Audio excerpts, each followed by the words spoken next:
Alors, j'espère qu'on m'entend bien. On a fait un test tout à l'heure. Je suis vraiment désolée de ne pas être avec vous, mais c'est vrai que je tenais absolument, lorsque Christine m'a dit que vous organisiez cet événement, que vraiment je trouve très très bien de pouvoir participer, mais malheureusement j'avais un rendez-vous en début d'après-midi et je ne pouvais pas donc être sur Paris. Moi, l'open access, bon, comment j'y suis venue? Un petit peu par une nécessité, d'abord parce que je suis juriste, ça je pense que c'est important de le dire, parce que les juristes ne sont pas exemplaires en général en matière d'open access. Et en fait, ma spécialité étant très internationale, puisque je suis spécialisée en droit européen, je me suis rendu compte très rapidement que notre doctrine, c'est-à-dire la recherche française en droit, souffrait du fait que d'autres chercheurs dans notre matière à l'international étaient très très très présents par des publications en open access.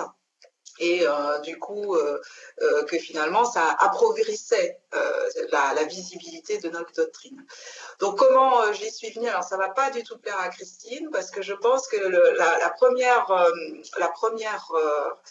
le premier ressenti que j'ai eu, c'est quand j'ai découvert cette plateforme en sciences humaines et sociales. Donc je ne vois pas très bien en fait la salle, mais je pense qu'il y a des collègues en sciences humaines et sociales qui la connaissent, qui est la plateforme SSRN. Et donc, c'est là où j'ai découvert qu'il y avait beaucoup de chercheurs étrangers qui déposaient énormément d'articles très intéressants et que je pouvais lire essentiellement en anglais. Et puis, globalement, pour nous, les juristes, la principale difficulté, parce que c'est assez facile de publier en open access, il suffit soit de créer un site web, soit de déposer dans HAL, enfin bon, je pense que ce n'est pas un problème de difficulté, c'est un problème d'évaluation. C'est-à-dire que notre recherche, elle est essentiellement évaluée par des personnes qui considèrent qu'il faut que ça soit publié dans la revue. Et donc, quand on publie en open access, c'est-à-dire pas par ces canaux de revues traditionnelles qui, bien qu'elles soient en ligne, ne sont pas librement accessibles, mais sous abonnement, on risque d'être mal évalué. Donc, la difficulté première, elle était là, et je trouvais ça très injuste que dans d'autres États, eh bien, les choses étaient différentes et que le chercheur avait plus de facilité pour publier en open access par un cadre légal facilitant. Donc, j'ai suivi avec beaucoup d'intérêt l'évolution du cadre français, avec notamment cet article 30 de la loi République numérique dont va vous parler tout à l'heure Christine. Et voilà, aujourd'hui, moi, il me semble qu'il n'y a plus aucune raison pour un chercheur français de publier en open access, puisque on a au moins la possibilité de publier des écrits scientifiques qui sont, pour les juristes, pour les sciences humaines et sociales, qui ont été publiés depuis dans une revue, donc y compris des revues traditionnelles. Et donc cela, quel que soit le contrat qui nous a liés à l'origine avec l'éditeur, qui n'a plus cette exclusivité à vie. Donc c'est une possibilité pour le chercheur. Donc pour moi, il me semble extrêmement important de l'utiliser, parce que ce n'est pas une obligation, heureusement. Aujourd'hui, je dirais que pour moi, il y a vraiment 3 raisons essentielles pour faire assez court, qui font qu'il faut publier en open access. La première, bon, c'est un petit peu celle que j'ai aussi expliquée, c'est que ça permet une visibilité de sa recherche, puisqu'évidemment, aujourd'hui, la recherche, elle est mondiale, et donc ça permet aux autres chercheurs, dans d'autres matières, dans votre matière, de savoir ce sur quoi vous cherchez, et de vous permettre une visibilité. Alors, je ne dis pas qu'il faut publier toute sa recherche en open access. Certains peuvent considérer que, en tout cas, moi j'ai des collègues qui considèrent qu'il y a certaines choses qui peut-être ne sont pas publiées en open access, mais il faut peut-être faire une stratégie pour avoir cette visibilité sur certains de ces résultats, et cela c'est assez aujourd'hui facile. La deuxième raison, à mon avis, qui est quand même liée à la première, c'est que finalement,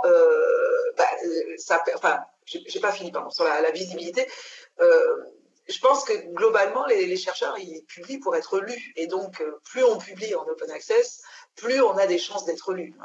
Donc, c'est à la fois la visibilité et à la fois son audience, le nombre de personnes qui peuvent vous lire, qui peuvent augmenter en publiant en open access, puisque chacun, quel que soit son lieu, les abonnements de sa bibliothèque, sa matière, excusez-moi, j'aurais dû enlever ça dès le départ, pourra accéder à votre recherche. La deuxième, à mon avis, le deuxième intérêt de publier en open access, c'est parce que ça améliore du coup la qualité de la recherche. Et je pense que tout le monde est sensible à la possibilité justement de découvrir des écrits d'autres auteurs qu'il n'aurait pas découvert par l'intermédiaire de sa bibliothèque, par exemple. Dans ma matière, encore une fois, où on a des bases de données qui sont essentiellement nationales, c'est extrêmement important, puisqu'en droit, vous avez des bases de données des juristes français et je dirais que vous avez des bases de données chez les Allemands, chez les Anglais, etc. Mais il n'y a pas de base juridique mondiale auquel tout le monde peut accéder. Donc la seule manière, c'est effectivement de publier en open access. Ça améliore la qualité de la recherche aussi parce que finalement, ça vous permet, quand vous travaillez sur des sujets aujourd'hui, c'est difficile, même si on est spécialisé dans un sujet, son sujet est forcément dans un contexte qui dépend d'une autre matière. Bon, moi je travaille sur la protection des données personnelles, eh bien c'est intéressant pour moi d'avoir accès à certaines recherches qui peuvent être faites par des gens qui sont plutôt en sociologie ou qui sont plutôt dans les matières scientifiques. Donc ça permet aussi peut-être de nourrir sa réflexion sur des domaines connexes de sa matière, ça permet peut-être même d'imaginer la création de nouvelles matières pluridisciplinaires, interdisciplinaires. Donc ça me semble aussi important pour améliorer la qualité de la recherche. Ça permet donc d'ouvrir les champs des possibles sur comment aborder sa recherche. Et le troisième atout, c'est que là, j'y suis particulièrement sensible. Et si vous avez retenu les propos que j'ai tenus au début, c'est aussi ce qui m'a vraiment poussé pour défendre l'open access, c'est que ça permet la diversité de la recherche. Parce que, bon, je prends l'exemple encore de la matière que je connais, qui est celui du droit. On est globalement sous une emprise très anglo-saxonne, et le fait de ne pas publier en open access accentue cela, parce que finalement, la recherche qui est en droit faite par des francophones ou qui fait sur des approches qui peuvent être un petit peu différentes des approches américaines, on la voit moins. Et puis, voilà. Donc, je pense que ça permet aux chercheurs d'éviter d'en avoir qu'un son de cloche de recherche qui est extrêmement visible. Ça diversifie les sources possibles d'accéder à la recherche et donc ça diversifie aussi, ça assure la diversité de la recherche, y compris des recherches donc, qui peuvent être peut-être moins sujettes à être accessibles pour tout le monde. Donc ça me semble aussi être un élément important, voire quasiment un engagement, puisque c'est vrai qu'on risque, si on ne publie pas la recherche en tant que français ou dans sa matière, alors ça peut être d'ailleurs en anglais, hein, c'est pas la question de la langue qui véhicule les résultats de la recherche, eh bien on risque quand même de faire qu'on n'ait qu'un seul type de recherche qui soit extrêmement lu, vu, recité, et que finalement on arrive à une communauté de chercheurs qui soit uniquement des chercheurs, on va dire, anglophones ou en tout cas anglo-américains. Et donc moi, par exemple, je trouve que l'open access, ça me permet de travailler sur des sources, de savoir peut-être un peu plus ce qui se passe, par exemple, dans nos pays voisins européens. Hein, comme j'ai dit, je travaille sur le droit européen. Donc je constatais que globalement, on sait beaucoup plus ce qui se passe aux États-Unis que ce qui se passe alors en Espagne, au Portugal, au Danemark, en Estonie, enfin dans tous les pays européens. Et je trouvais ça un petit peu dommage. Donc c'est cette diversité-là aussi qui m'intéresse. Donc voilà, moi c'était un petit peu le témoignage que j'avais envie de vous faire. Je pense qu'aujourd'hui les difficultés qui ont été celles des chercheurs qui voulaient publier en open access, elles sont, je dirais, pratiquement éliminées par le contexte juridique, puisque on peut tout à fait faire le choix de publier dans une revue traditionnelle et au bout d'un an sortir un article, enfin à mettre en libre accès son article, donc le rendre accessible à tout le monde. Alors après, je pense aussi que pour le chercheur, il est important d'avoir une stratégie diversifiée en open access. c'est-à-dire aussi qu'on a des temps de publication qui peuvent être assez longs. Donc ça peut être intéressant si l'on souhaite être très visible ou avoir des retours aussi de ses collègues sur des recherches qui sont en cours, de publier certains éléments en open access pour justement ensuite récolter aussi l'avis d'autres chercheurs. Et donc pour ça, je trouve que ce qui est très intéressant aujourd'hui, c'est le développement par exemple des blogs scientifiques qui permettent d'écrire des petits papiers, qui eux aussi permettent une accessibilité libre de la recherche. Et permettent aussi une interaction avec d'autres chercheurs, y compris très éloignés, avec lesquels peut-être on n'aurait pas nécessairement un contact ou qu'on ne connaît pas. Donc voilà, donc je pense qu'il faut à la fois jouer sur la méthode classique pour l'évaluation, c'est-à-dire continuer à publier évidemment dans les revues qui comptent dans nos matières, éventuellement participer à des revues qui permettent un open access direct des recherches et qui commencent à être reconnues parce que certaines sont intéressantes et sont reconnues. Et puis il y a aussi les blogs, à mon sens, qui permettent aussi de mettre des petits éléments de sa recherche, peut-être pas aussi accomplis parfois que ce que l'on peut trouver dans une revue papier, mais qui peuvent aussi être un moyen d'archiver aussi toutes ces recherches, tous ces articles, une fois qu'on les a publiés en open access, y compris ces articles de revues traditionnelles. On peut tout à fait envisager de faire un blog personnel qui permet de montrer toute sa recherche à tout le monde, au-delà de l'utilisation des archives ouvertes ou des archives institutionnelles.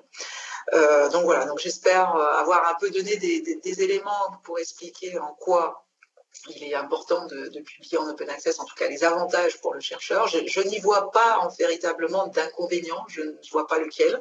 À mon avis, le seul verrou, c'était celui de l'évaluation, mais pour ceux qui souhaitent absolument continuer à publier dans une revue classique, ils pourront aujourd'hui le faire. Après, voilà, je pense que c'est aussi à chacun d'entre nous d'évoluer dans nos pratiques. Et je pense que quand je dis à chacun d'entre nous, évidemment les chercheurs, mais aussi les éditeurs qui vont nécessairement évoluer dans leurs pratiques. Et que, encore une fois, je trouve que c'est vraiment très bien que Dauphine s'inscrive dans cette dynamique pour justement faire de la pédagogie, pour expliquer aux gens ce qu'est l'open access, les intérêts, et comment mettre en open access, au-delà de l'engagement qui est les leurs, de nous aider à déposer finalement nos articles dans la base institutionnelle et dans HAL en ce qui me concerne, puisque je suis en sciences humaines. Voilà, donc malheureusement, comme je vous le disais, je ne pourrais pas rester pour les questions. Alors, je ne sais pas s'il y a peut-être des questions. Je peux encore rester 5-10 minutes. Sinon, je laisserai la parole à Christine, qui, elle, parlera plus en détail de comment ça se passe. Alors, il y a une question. Merci pour votre exposé. Vous m'entendez? Non? Oui, non? Est-ce que vous entendez la question? J'entends pas du tout. Ok. J'ai pas de son. Ah oui, là j'entends. Ah, j'espère que vous m'avez entendu avant, parce que du coup, oui. j'ai eu un doute tout d'un coup. Oui. Merci pour votre exposé, je disais. Est-ce que vous entendez ma question? Oui. Oui, là maintenant j'entends, oui. Donc, je me demande, au début de votre exposé, vous avez dit que quelque chose qui n'allait pas faire plaisir à Christine et qu'il n'y avait plus de raison de publier en open access, si j'ai bien compris, mais après vous avez donné des raisons de publier en open access. Donc j'ai du mal à comprendre le début de votre exposé où vous disiez qu'il n'y avait pas de raison de le faire. Je disais qu'il n'y avait plus de raison de ne pas publier en open access. D'accord. D'accord, merci. Alors, il y a une autre question. Bonjour, c'était très intéressant. Je voulais savoir, pour les doctorants, comment est-ce que on peut protéger leur recherche dans ce cas-là? Alors, ça c'est une bonne question. Je pense que pour le doctorant, c'est vrai que la question de l'open access peut se poser différemment selon qu'on est chercheur en germe, je dirais, ou chercheur confirmé. Pour le doctorant, je pense qu'il est important que très tôt, il puisse à la fois montrer son sujet de recherche être identifié sur son sujet de recherche sans divulguer le résultat trop tôt de sa recherche, d'autant plus que normalement, le résultat de la recherche est quand même au bout d'un certain nombre d'années. Donc, à mon sens, quand on publie en open access, contrairement aux idées reçues, le risque de plagiat est moindre parce qu'on a une source qui est libre, où on voit que vous avez déjà publié. Donc, ça permet quasiment de montrer l'antériorité de votre sujet et de votre intérêt des résultats de votre recherche. Donc, pour moi, le doctorant, il peut publier en open access pour essayer, déjà, de se faire son réseau aussi sur son sujet. Mais il faut qu'il fasse attention alors, il y a deux manières de faire, mais il faut qu'il publie aussi dans une revue traditionnelle, par exemple, pour s'assurer de son évaluation, mais pas que en open access.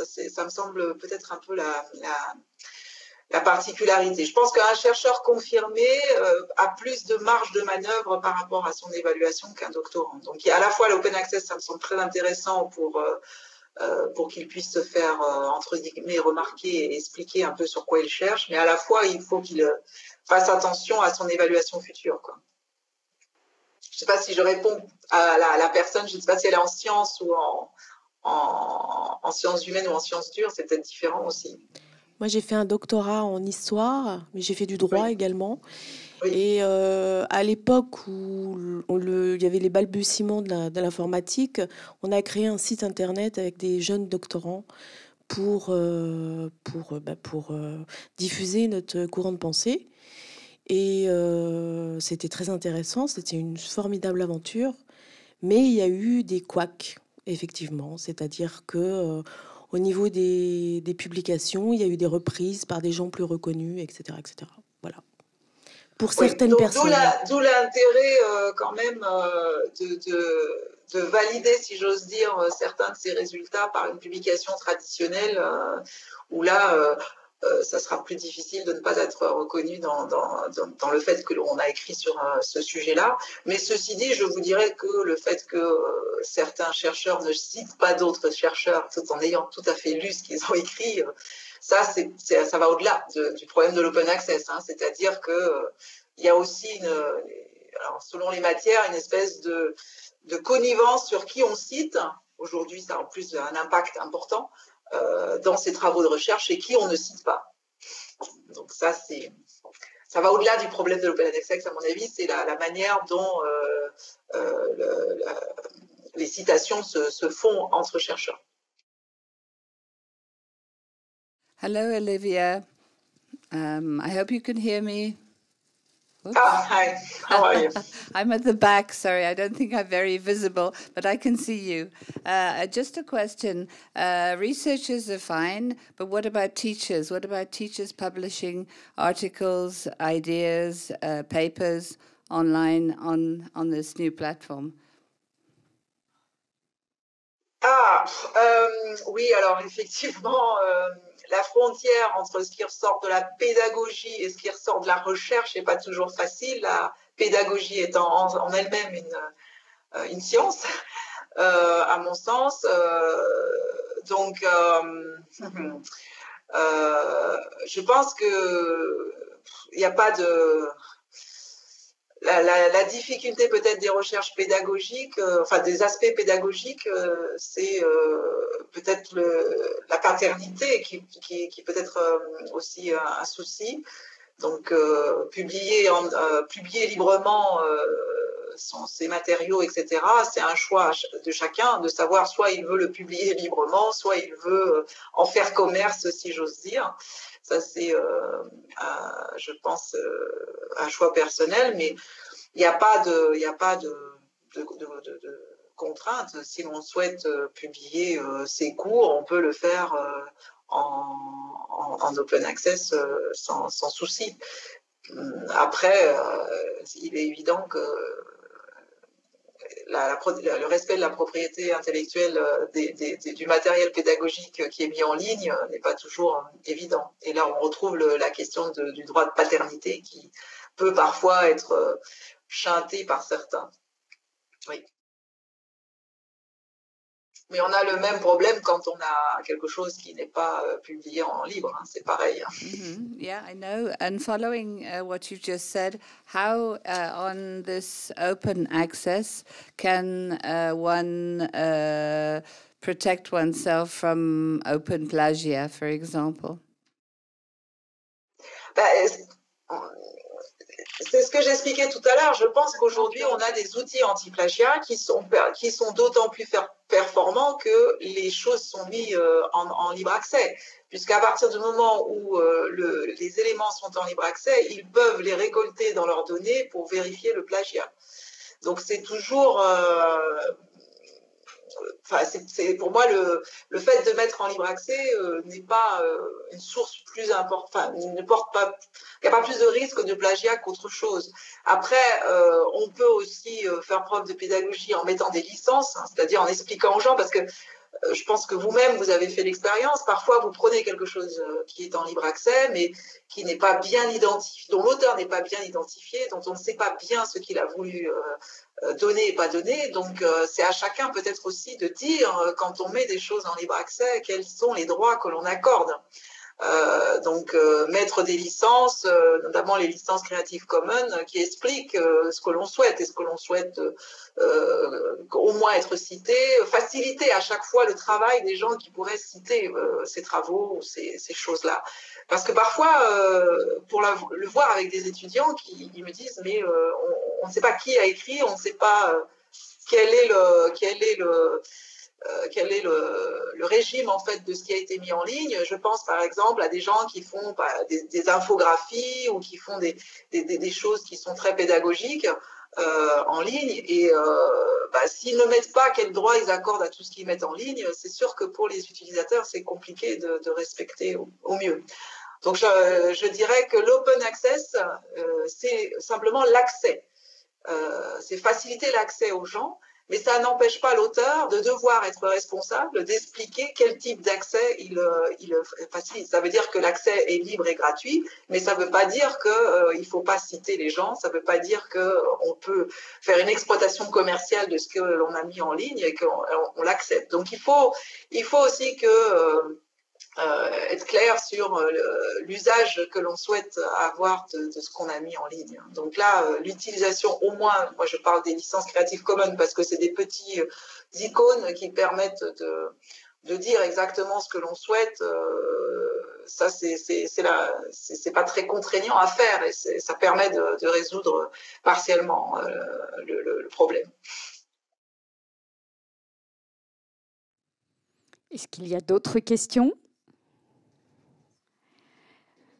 Il semblerait que, Olivia, vous ayez été claire et que vous ayez contenté tout le monde. On vous en remercie parce qu'on sait que vous avez cette contrainte de temps. Donc, merci beaucoup. Alors, je voudrais juste dire, bon, de toute façon, je reste disponible si les gens ont d'autres questions, ils peuvent m'envoyer un mail. Et aussi qu'on a pas mal travaillé sur Blog Droit Européen sur cette question d'open access et que si certains le veulent, peut-être vous pourriez donner la référence de Blog Droit Européen pour qu'ils voient tout ce qui a été écrit. Il y a notamment un interview de Christine qui explique aussi l'action de la BU. Donc voilà, ça peut être du matériel qui peut aussi répondre à certains questionnements. Mais je ne doute pas que Christine va brillamment expliquer l'open access et que pour plus personne, ça sera quelque chose de complexe. Merci. Bien, je vous remercie Olivia. et je vous souhaite encore bon atelier. Merci beaucoup, à bientôt. Au revoir. Donc, je passe le micro à Christine. Merci beaucoup, Héloïse. Olivia a effectivement fait un très intéressant développement sur ce qu'est l'open access du point de vue d'un chercheur. Et donc tout m'a plu, en fait, hein, contrairement à ce que Olivia craignait éventuellement. C'est tout à fait le type d'argument qu'on souhaitait aussi développer, mais dit par un chercheur, c'est quand même, plus fort, finalement. Alors moi, je vais vous parler d'un sujet un petit peu différent. C'est de la loi République numérique. Cette loi qui est passée il y a à peu près un an, donc on fête en quelque sorte une année d'existence de cette loi, a pour objectif de favoriser le développement de l'open access. Et c'est pourquoi, dans ce contexte, je souhaitais expliquer un peu ce qu'il y a dans cette loi. Alors moi, je ne suis pas juriste, hein, mais nous avons des ressources en ligne aussi qui font que cette loi a été dûment analysée, développée, que l'idée ici est de dire ce qu'il y a dedans, mais également les éléments plus ambigus, les zones d'ombre, voilà, ce qu'on peut faire à ce sujet.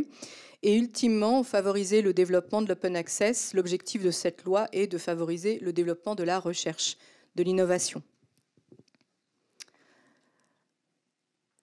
Alors, donc, il y a 3 aspects qui sont importants dans cette loi qui comprend pas mal d'articles, mais si on s'en tient à ce qui concerne véritablement l'open access, il y a 3 aspects qui sont traités. C'est les publications scientifiques, les données de la recherche, parce que maintenant, on ne parle plus uniquement des publications scientifiques, mais on parle également des données qui sous-tendent ces publications, et la fouille de données qui est également liée. Donc, ce sont 3 éléments que je vais rapidement développer. Donc, les publications scientifiques d'abord. Alors, quels écrits sont concernés par cette loi? Ce sont les écrits parus dans une publication périodique, c'est-à-dire une publication qui paraît au moins une fois par an, mais régulièrement, enfin, c'est-à-dire tous les ans. Ce sont d'abord donc les articles, mais ça peut être aussi des recensions, des comptes rendus d'ouvrages ou autres, et des communications de congrès qui sont parus dans ces revues. Donc, ce sont ce type d'écrits qui sont concernés par la loi. Mais ce sont des écrits qui résultent de recherches financées au moins pour moitié par de l'argent public. Ouais, c'est bon, désolé. Alors, à partir du moment où les chercheurs sont rémunérés par l'État, on peut considérer que c'est financé par de l'argent public. Si ces chercheurs travaillent également avec des chercheurs privés ou des chercheurs non rémunérés par l'État d'une façon ou d'une autre, voilà, il faut se poser la question du mode de financement. Les projets spécifiques financés par des agences ou organismes publics sont également concernés, bien sûr, et notamment les projets qui se déroulent dans le cadre européen H2020. Quelle version des travaux mettre en ligne? La loi dit texto la version finale du manuscrit accepté pour publication. Donc ça signifie la version scientifiquement la plus aboutie. S'il y a un comité de lecture, ce sera la version qui sera stabilisée après passage devant ce comité. Et comme on parle de manuscrit, il s'agit de la version auteur et non d'une version éditeur, c'est-à-dire pas mise en page, sans pagination de la revue, je veux dire, sans mention de copyright éditeur, bon, quelque chose de très simple. Et c'est assez important parce que souvent les chercheurs aiment bien mettre des versions bien mises en page, élégantes, avec tout le travail d'édition derrière, mais ce n'est pas forcément cette version qu'il faut mettre en ligne. Certains éditeurs ne veulent pas qu'elle soit mise en open access. Donc il vaut mieux privilégier de façon un peu systématique la version auteur, au moins il y a moins de risques de problèmes après. Dans quel délai peut-on mettre en ligne sa publication en open access? Donc, il y a 2 types de délais. Donc, après la première publication, soit c'est 6 mois pour des publications dans des revues en sciences techniques et médecine. Là, on parle bien des revues. On ne parle pas de la discipline d'origine du chercheur.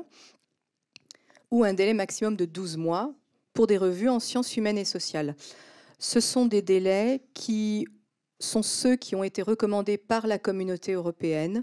Et là, en l'occurrence, le législateur français a suivi ces recommandations européennes.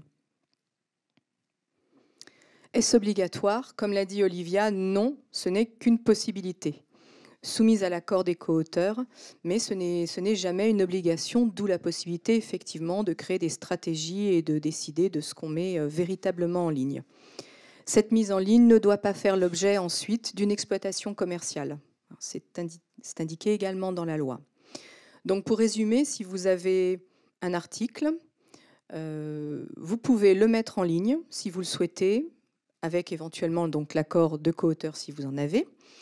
Vous pouvez la mettre en ligne dans des revues, soit 6 mois, soit 12 mois après sa publication. Et c'est voilà, c'est possible, ça ne pose pas de problème. Les éditeurs français ne peuvent pas vous opposer un quelconque contrat ou autre. C'est vraiment la loi qui s'applique, pleine blanc.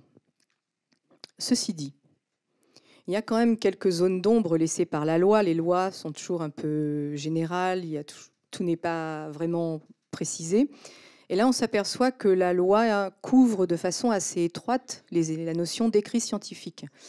Elle ne parle pas du tout d'ouvrage, de parties d'ouvrage, par exemple. Les chapitres, les contributions à des actes de colloque, qui sont des éléments importants, notamment en sciences humaines, ne sont pas couverts. Ça ne veut pas dire que vous ne pouvez pas mettre en open access ces documents, que là encore, si vous choisissez de le faire, cela pourra être fait, là encore, il vaut mieux sous une version auteur, mais cela veut dire que des éditeurs peuvent vous dire non.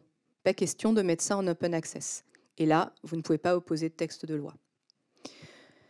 Ceci dit, vous pouvez aussi discuter avec votre éditeur et dire « Moi, j'aimerais vraiment mettre ce chapitre en open access, c'est vraiment important ». Olivia le fait, elle aussi, avec ses éditeurs. Et récemment, elle a mis en ligne un chapitre, par exemple. L'éditeur a été d'accord. Donc, ce ne sont pas des choses impossibles. Autre ambiguïté, alors ça, c'est une ambiguïté. C'est-à-dire qu'on ne sait pas trop si c'est véritablement possible ou pas.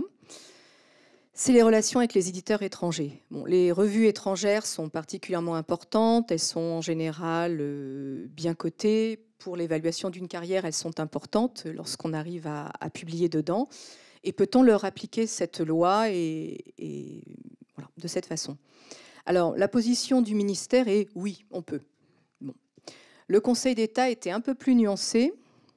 Nous avons trouvé également des cas où on pouvait opposer la loi française à des situations qui mettaient en jeu à la fois des Français et des étrangers, notamment une grosse société américaine qui édite un moteur de recherche, que je ne cite pas.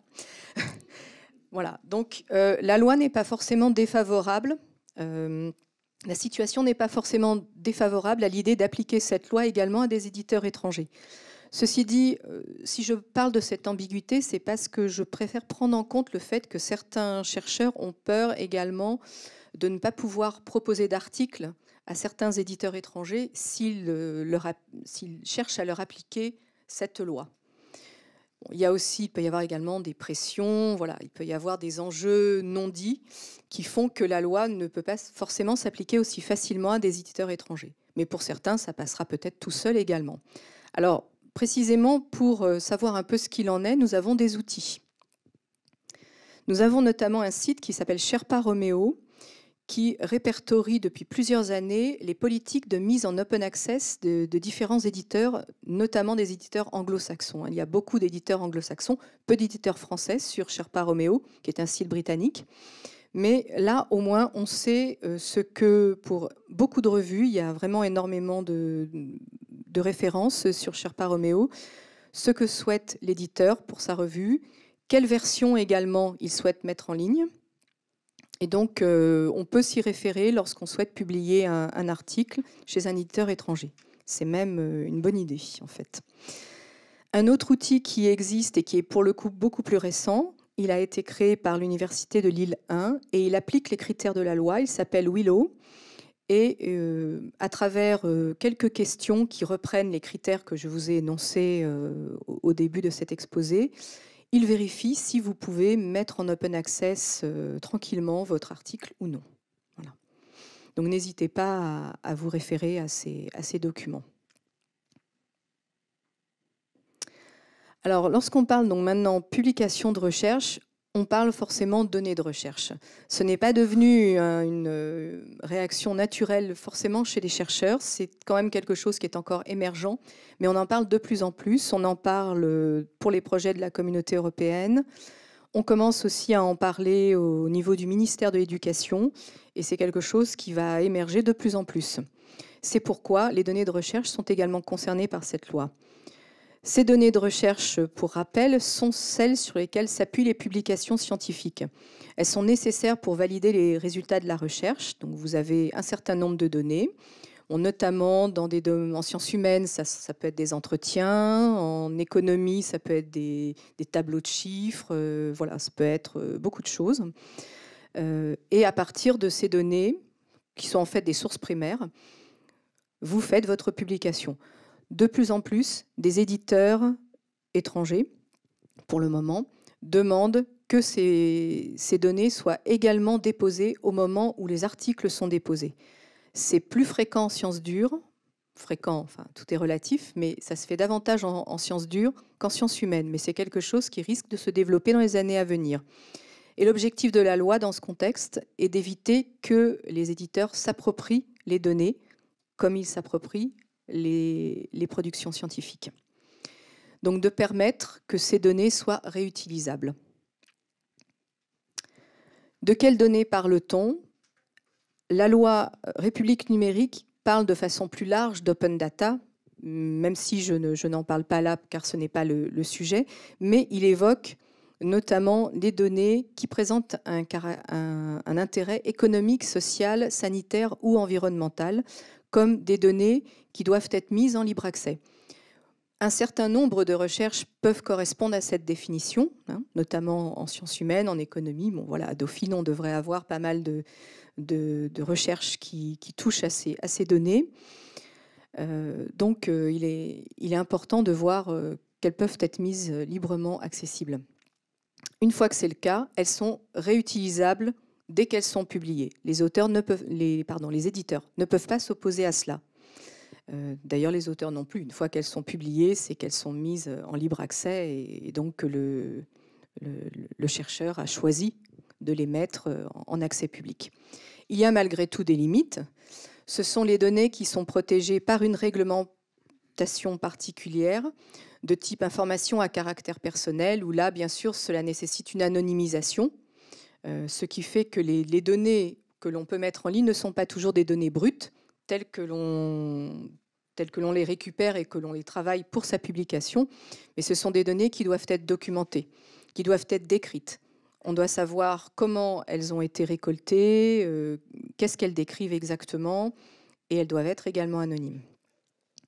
Les données protégées par un droit spécifique, tel le droit à l'image, sont aussi une limite, bien sûr. On ne peut pas porter atteinte à ce type de droit. Autre élément, et qui est lié à tout cela, c'est la fouille de données. Alors, ce qu'on appelle aussi le text et data mining consiste à rassembler des corpus de textes ou de données et effectuer dessus des traitements informatiques. Alors, c'est des corpus en général assez larges pour en extraire des connaissances. Ça peut être très utile dans certains domaines, par exemple pour des recherches d'occurrence sur un sujet. Vous voulez travailler, je sais que ça se fait à Dauphine, sur le gaspillage. Il y a une étude actuellement sur ce sujet. Et vous pouvez dire, OK, le gaspillage alimentaire, je voudrais savoir dans la recherche des 50 dernières années, quand on a commencé à parler de gaspillage. Est-ce que ça a déjà été traité? Comment? Voilà. Et en pouvant effectuer des traitements informatiques sur un certain corpus de documents, vous pouvez très rapidement savoir ce qu'il en est. C'est une méthode de recherche qui peut faire gagner du temps dans ce genre de situation. Alors la loi permet la récupération de données par fouille pour une recherche. Ceci dit, c'est une loi qui est très restrictive, il faut le savoir.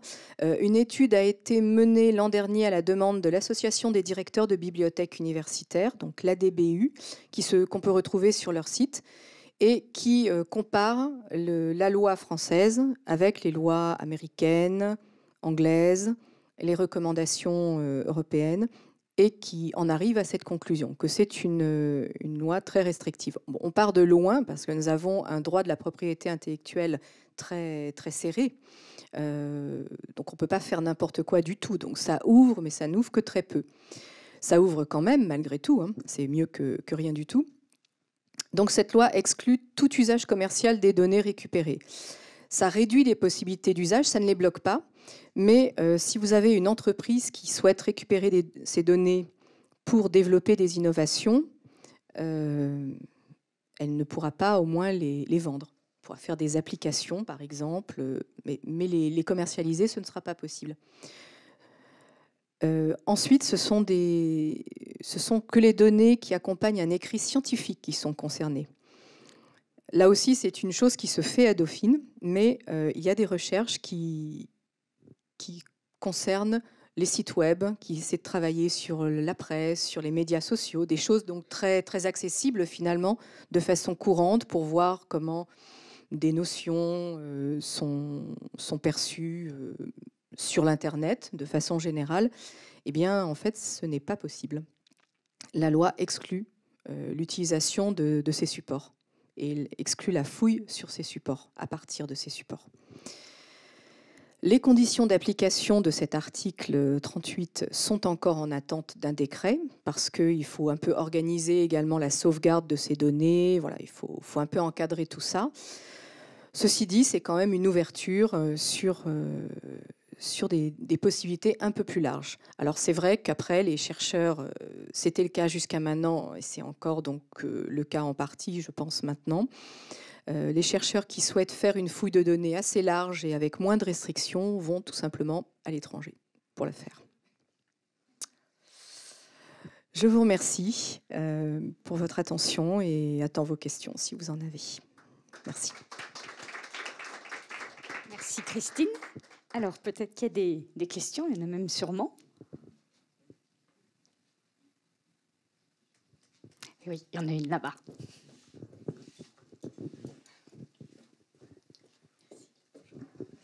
Bonjour, je voulais vous demander pour les articles, si éventuellement c'est une revue pour laquelle on peut mettre en ligne l'article 1 an après sa parution, c'est ça ?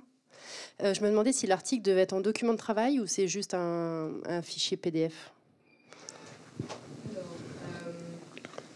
Alors d'abord, ce que je n'ai pas précisé, mais que je peux préciser maintenant, c'est que c'est le délai maximum.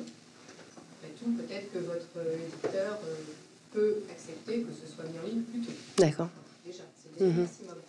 Alors ensuite, la version auteur, ça peut être un document de travail, mais il faut qu'il soit le plus abouti possible, vraiment dans sa dernière version avant publication, avant mise en page. Voilà. Donc, allez, c'est sympathique. Tu vas courir. Ok. Voilà.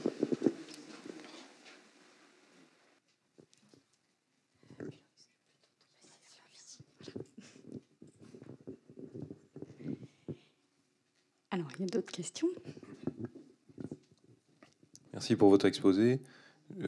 Je suis surpris d'apprendre que c'est pas clair que la loi s'applique aux éditeurs étrangers. Je ne le savais pas. Enfin, je n'étais pas très au courant, donc merci pour cet éclaircissement.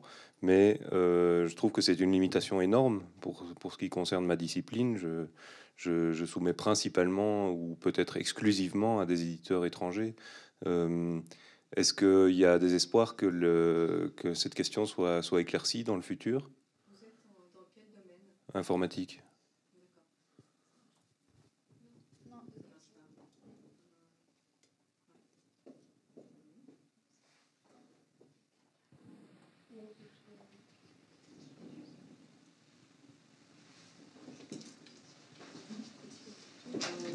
Alors, en fait, une question a été posée à l'Assemblée nationale lorsque la loi est sortie.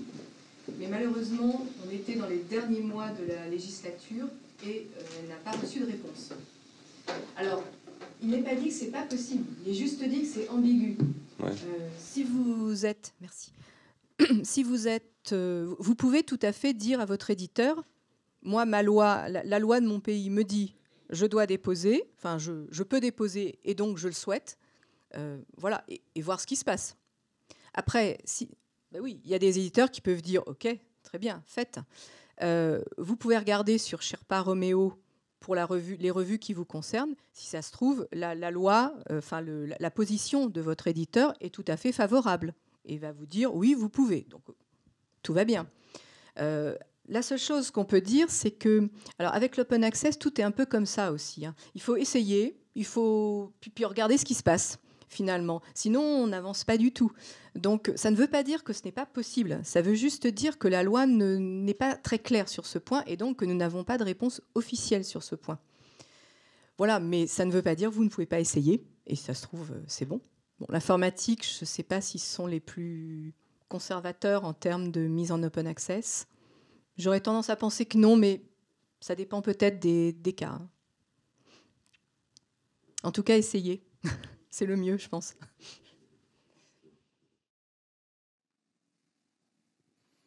D'autres questions? Si on a publié un article, bon, là par exemple, j'ai eu peut-être un cas similaire où j'ai soumis un article et j'ai signé un accord avec l'éditeur, mais ça me paraît pas clair que cet accord soit compatible, enfin me donne autant de droits que ce que la loi me donne. Donc est-ce que l'accord est nul dans ce cas-là, alors malgré que j'ai signé? C'est un éditeur français ou étranger? Étranger. Ah oui, Étranger. oui, la question. Ok. Ça rejoint la première question. Oui, d'accord. Mais imaginons que ça aurait été un acteur, ça aurait été français. Ça aurait été un français. Votre accord n'aurait pas de valeur, ouais. Parce que la loi est au-dessus. Donc ça annule ce type d'accord. Voilà. Après, sachez aussi quand vous publiez, si vous ne signez pas de contrat du tout, pas d'accord du tout, vous pouvez faire aussi ce que vous voulez avec votre publication. Ça arrive aussi. Et la loi s'applique à partir d'octobre 2016, j'imagine. Elle n'est pas rétroactive. Elle n'est pas rétroactive, non. Bon, en même temps, oui, sur les années antérieures à 2016, vous voulez dire. Non, on n'a pas eu d'analyse très affirmative sur ce point. Après, là encore, bon, dans le cas de Dauphine, on met en ligne donc les textes intégraux de publication au maximum. On essaie de récupérer ce qu'on trouve sur Internet, ou alors les chercheurs peuvent les déposer. Là encore, nous sommes souples, et si ça pose un problème, on peut tout à fait retirer ce texte si ça pose problème. On peut faire ça également. Ou le mettre sous embargo, là c'est assez facile, on dit ok, dans un an, on en reparle. Voilà. C'est pas risqué de prendre de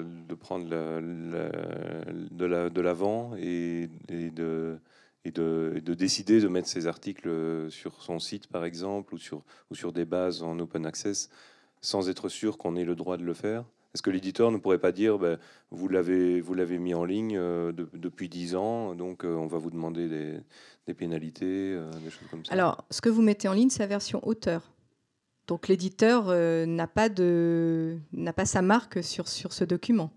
Donc, vous pouvez dire il s'agit du contenu du document, certes, mais il n'y a pas de droit précis de l'éditeur dessus.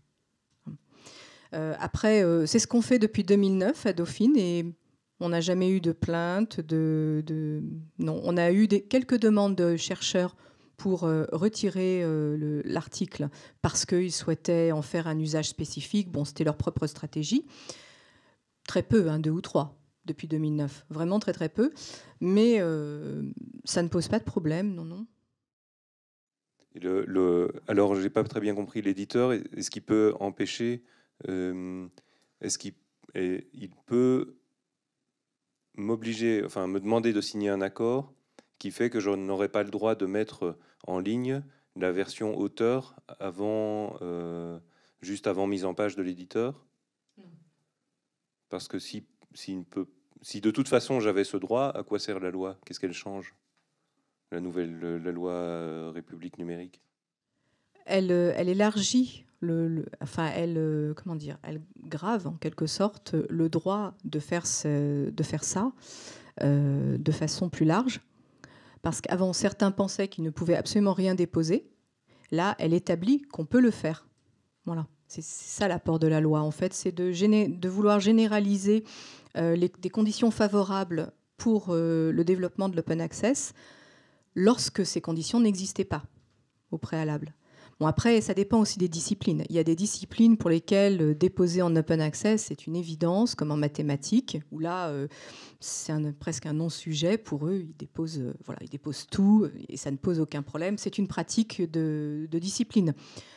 En droit, comme le disait Olivia, en sciences humaines, c'est déjà plus compliqué. Bon, les les pratiques disciplinaires sont également très fortes. Hein, et donc, autant il y a des domaines où c'est très accepté, autant il y a des domaines où ça ne l'est pas. Donc, il faut des lois pour expliquer aux chercheurs que si c'est possible également dans votre discipline.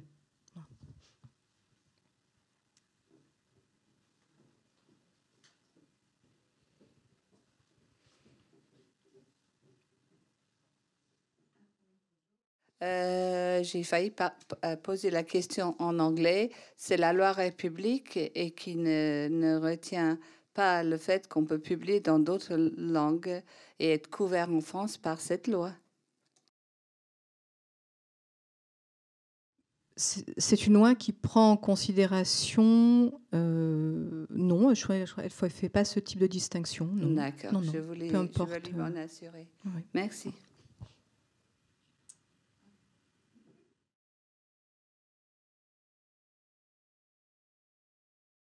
Est-ce qu'il y a d'autres questions?